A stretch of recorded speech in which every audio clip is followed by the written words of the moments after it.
nga ay nakaisip kami ng challenge. At ayun, pinalabas ko na nga itong pamalakasan nating karton. Eto namang dalawa habang bisibisihan kami, nagkukulitan pa sa gitna. Abangan nyo nga kung ano ba itong challenge na haharapin nila. Nakuha nga lang naman itong idea na to sa Squid Game din. Eto ngayon kapag nagkamali sila ng tapak, Diyos ko, malalaglag.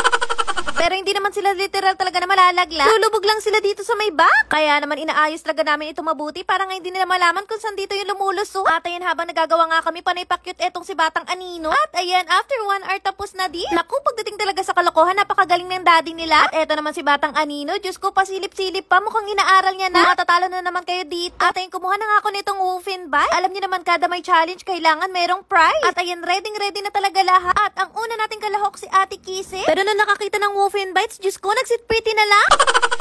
At ayan guys, lahat nga pala ng box dito nilagyan namin ng Woofin Bite para talaga namang aapak sila dito. At ayan, sinalang na nga natin si Ate Kissy. Go! Go! Go!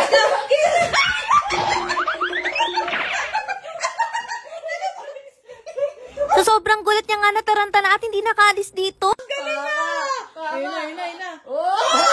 Pero pinagbigyan pa din namin siya para makakakain nga ng treat. Ito naman ang susunod na kalahok, si Badol.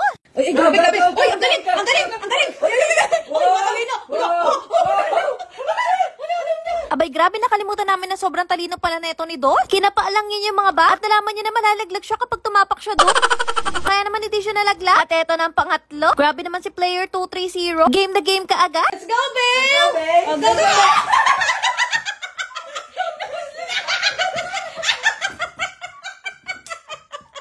Diyos ko, dahil lahat ata ng butas nilusutan. Grabe naman si Batang Putik sa sobrang excited niya mag-game. Lumusot talaga siya sa lahat ng butas.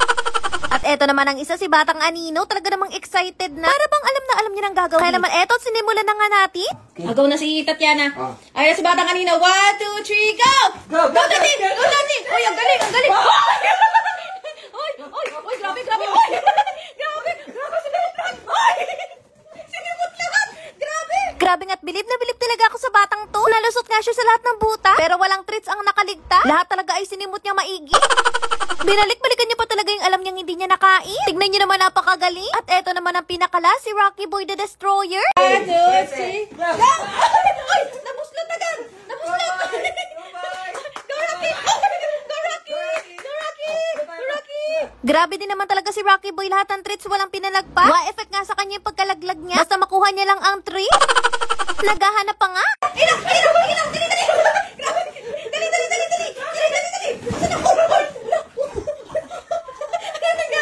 Pinaglaban pa nga namin si Rocky Boy at si Batang Anino. At ayun, hindi nga umubra si Batang Anino dito kay Rocky Boy. At ayan, kung nakaabot nga kayo hanggang dito, i-comment nyo naman dyan yung mga pictures ng fur babies na lagi nakasubaybay sa amin. At kung nagustuhan nyo itong video namin, please like and share po. Yun lang, maraming salamat sa panonood. Share ko nga sa inyo itong mga products namin. Ito nga pala yung KND Detangling Spray. Gamitin mo to kung madaming buhol yung fur babies mo. Spray mo lang siya sa may buhol tapos i-brush mo, matatanggal na. Next naman itong pantanggal ng buhok sa tenga. KND Ear Powder. Makakatulong ito para mabilis nga mabunot yung buhok nila sa tenga. Ito kasi yung dahilan kung bakit bumabaho nga yung tenga nila. Kapag natanggal mo na yung buhok, ito naman yung gamitin. KND Ear Cleaning Solution. Ito naman yung magtatanggal ng dumi sa loob ng tenga nila. At tatanggal din ito yung mabahong amo. Nakakatanggal din ito ng ear mite. At nakakapagpagaling ng mga maliliit na sugat sa tenga. Kung gusto mo order nito, nasa comment section.